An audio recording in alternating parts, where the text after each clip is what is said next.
매일 묵상 22년 12월 1일 목요일. 인도하시고 복 주시는 하나님.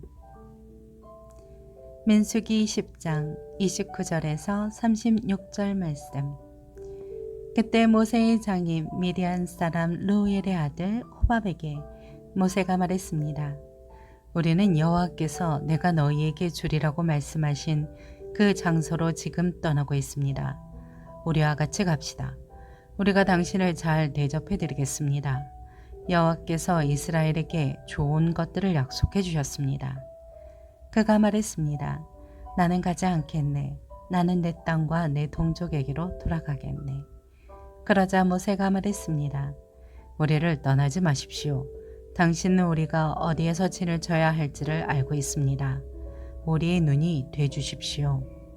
당신이 우리와 같이 가면 여호와께서 우리에게 주시는 좋은 것을 무엇이든 당신과 나누겠습니다. 그리하여 그들은 여호와의 산을 떠나 3일 길을 나아갔는데 여호와의 언약궤가 쉴 것을 찾아 3일 동안 그들 앞에서 진행했습니다. 낮에 그들이 진영을 철수하고 떠날 때 여호와의 구름이 그들 위에 있었습니다. 언약궤가 길을 떠날 때마다 모세가 이렇게 말했습니다. 여호와여 일어나소서. 당신 앞에서 당신의 원수들이 흩어지고 당신의 적들이 달아나게 하소서. 그리고 쉴 때마다 이렇게 말했습니다. 여호와여 천만 이스라엘 사람에게로 돌아오소서. 택하신 백성을 복되게 하시고 보호해 주시는 하나님의 인도하심을 신뢰하며 광야 같은 인생길을 담대히 걸어가게 합니다.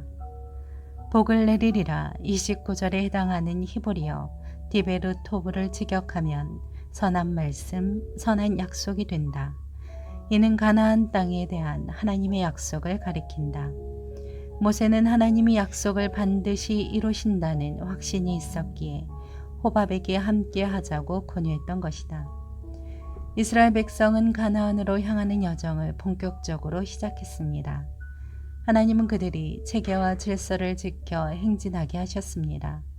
이스라엘 백성에게 필요한 것은 하나님의 인도하심에 순종하는 것뿐이었습니다.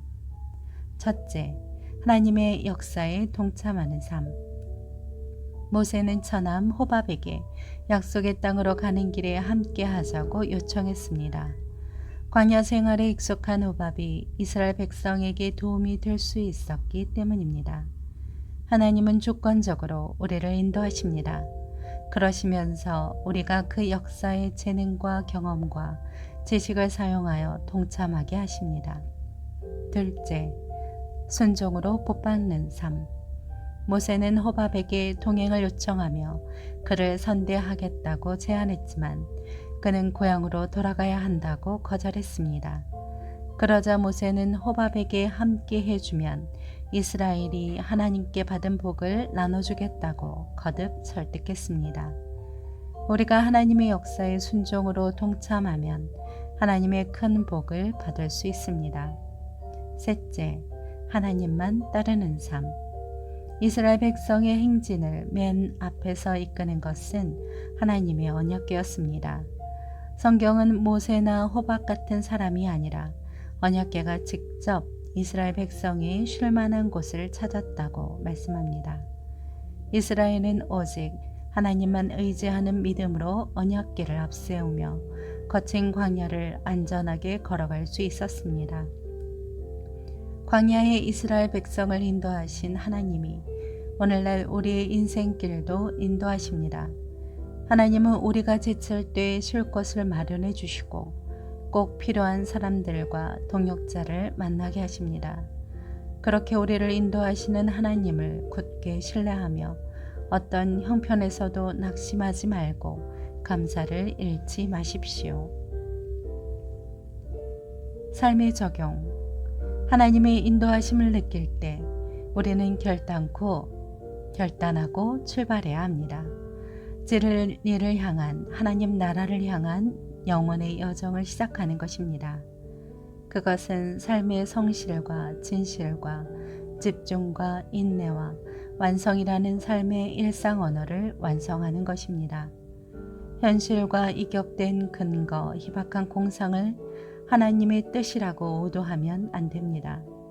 믿음은 현실을 넘어서는 것이지만 현실을 설득해내고 시간이 걸리더라도 그 현실을 극복하게 합니다. 그래서 믿음이 힘이 있는 것이고 공상이나 미신과 다른 삶의 능력과 역사입니다. 광야처럼 척박한 상황을 만날 때 더욱 하나님을 의지하며 지혜를 구합시다. 기도합니다. 주님, 어디서나 세밀한 손길로 인도하시는 하나님을 늘 찬송하게 하옵소서. 예수님의 이름으로 기도합니다. 아멘.